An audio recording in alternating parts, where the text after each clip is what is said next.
Catherine Matoche n'aura donc jamais terminé sa phrase. Dimanche 2 juillet, la journaliste a fait ses adieux sur France 3, pour son dernier journal. Adieux qui ont été brutalement interrompus par la publicité. Au micro de Télé Loisirs, elle a réagi à ce couac technique. Le dimanche 2 juillet 2023, Catherine Matoche ne l'oubliera sans doute jamais.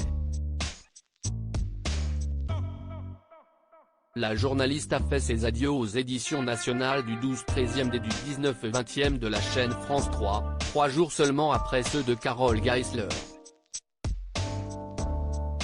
À la place, un nouveau projet de France Télévisions, Tempo, va faire son entrée et remplacer les JT nationaux de la chaîne par des JT réalisés par les 24 antennes régionales.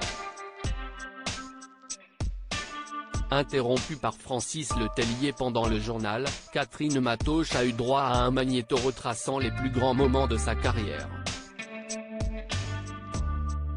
Émue au moment de reprendre l'antenne, la journaliste s'est lancée dans un discours, sous les applaudissements de son équipe présente sur le plateau.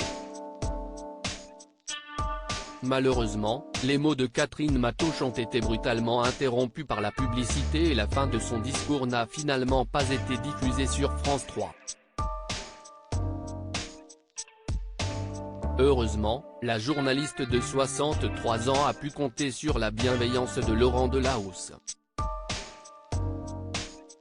Au moment de prendre l'antenne sur France 2, il n'a pas manqué de diffuser la fin de ses adieux, sans oublier de lui adresser un adorable message: « Chapeau Catherine, je salue ta passion et ton professionnalisme, et je t'embrasse très fort », a-t-il déclaré. Au lendemain de ce couac télévisé, la principale intéressée a réagi. On me l'a dit après lors d'un entretien pour Télé Loisirs, publié ce lundi 3 juillet 2023, Catherine Matoche est revenue sur ce couac qui a fait le tour de la toile. « Sur le coup, je ne l'ai pas su, on me l'a dit après ». C'est le directeur de l'information, Alexandre Cara qui m'en a parlé. Il a tout de suite eu l'idée de diffuser la partie manquante sur France 2, a-t-elle révélé, précisant qu'une seule glace sépare les deux plateaux.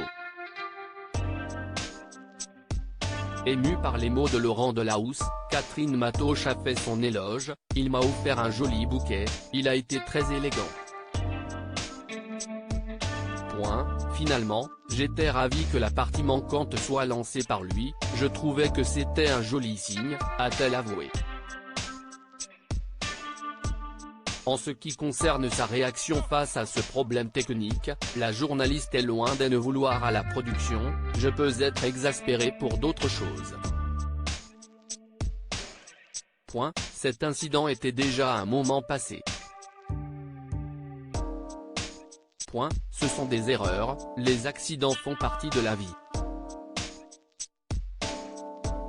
Une fois que c'est fait, on passe à autre chose », a-t-elle conclu.